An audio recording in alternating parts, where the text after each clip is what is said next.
बहू बनी ड्राइवर। सीमा की साड़ी रवि से होती है। रवि को नशे की बुरी लत लगी होती है। एक दिन अरे माँ, मेरा एक साइड का शरीर काम नहीं कर रहा है। मैं आज खेतों में कैसे जाऊंगा? अरे बेटा, ऐसा ना बोल। तेरे पापा के जाने के बाद से तू ही घर चलाने का सहारा है। मैं डॉक्टर को बुला लाती हूँ। देखिए बहन जी, रोहन के शरीर के एक साइड में लकवा है। अब वो कभी ट्रैक्टर नहीं चला पाएगा। घर में मंहूसियत का माहौल हो जाता है। लीजिए माँ जी, रोटी खा लीजिए। अरे बेटा, मुझे तो भविष्य की चिंता हो रही है। मेरा एक ही बेटा है और वो भी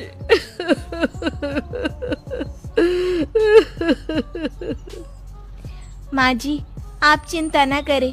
जब तक ये बीमार है मैं खेत जाकर काम कर लिया करूंगी।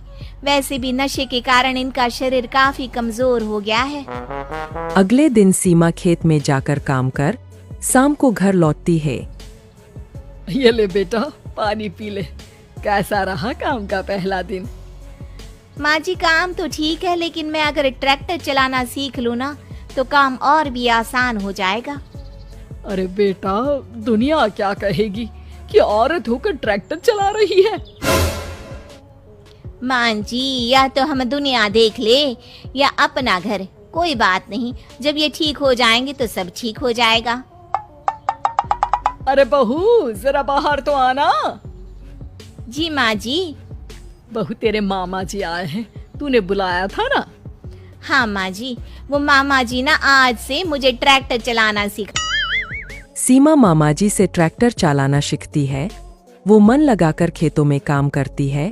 और एक दिन माँ जी, पता है इस बार पूरे गांव में सबसे ज्यादा फसल का उत्पादन हमारे खेतों में हुआ है। इस साल तो खूब पैसे आएंगे। हाँ। सास खुश नहीं होती है। वो चुपचाप वहाँ से जाने लगती है। तभी सीमा उसे रोक लेती है। क्या हुआ माँ जी, आपको खुशी नहीं हुई? बेटा, आज डॉक्टर साहब बोल रहे थे कि रोहन के ठीक होने के लिए 5 लाख रुपए की जरूरत है। समझ नहीं आ रहा क्या करूं। सीमा शांत हो जाती है। अगले दिन सास सीमा के पास आती है। बेटा, ये मेरे गहने हैं। इसे अपने गहनों के साथ जोड़कर सुनार को दिया। जितने पैसे हो ले आ। डॉक्टर को आज ही देने हैं। सीमा अपने गहने और सास के गहनों को लेकर दुकान में बेचकर पैसे लेकर घर आ जाती है। माँ जी, सिर्फ 3 लाख रुपए का ही इंतजाम हो पाया है। बाकी के पैसे कैसे आएंगे? बेटा, अब तो एक ही चारा है, हमें जमीन भी बेचनी पड़ेगी। माँ, खेत बेच देंगे तो खाएंगे क्या? अरे बेटा, कोई दूसरा चारा भी तो नहीं है। रोहन ठीक हो जाए तो वो मेहनत करके इससे भी बड़ी जमीन ले लेगा। सास बहू मिलकर खेत भी बेच देते हैं। अब पूरे पैसे लेकर सास डॉक्टर के पास जाती है।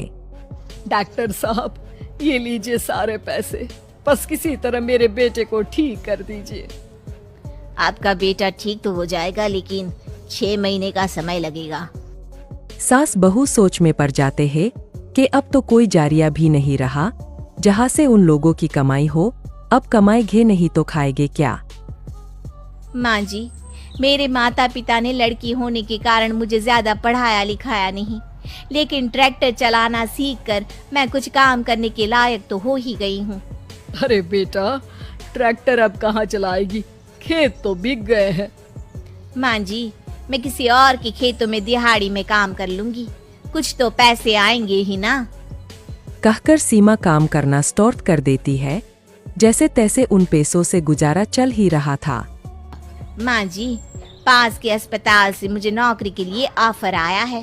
पैसे भी ये 4 गुना ज्यादा मिलेंगे और अब खाने पीने दवाई के साथ हम कुछ पैसे भविष्य के लिए भी जोड़ पाएंगे। लेकिन काम क्या है बहू? माँ जी, मुझे अस्पताल की एम्बुलेंस चलानी है। अरे, तू तो मेरी बहू नहीं, बेटा है बेटा। जरूर जा बेटा। और हाँ, तूने पूरे गांव में एक मिसाल कायम कर दिया कि हर काम हर कोई कर सकता है। उनके लिए लड़की या लड़का होने की कोई जरूरत नहीं। सीमा मन लगाकर काम करना शुरू कर देती है। आगे जाकर वो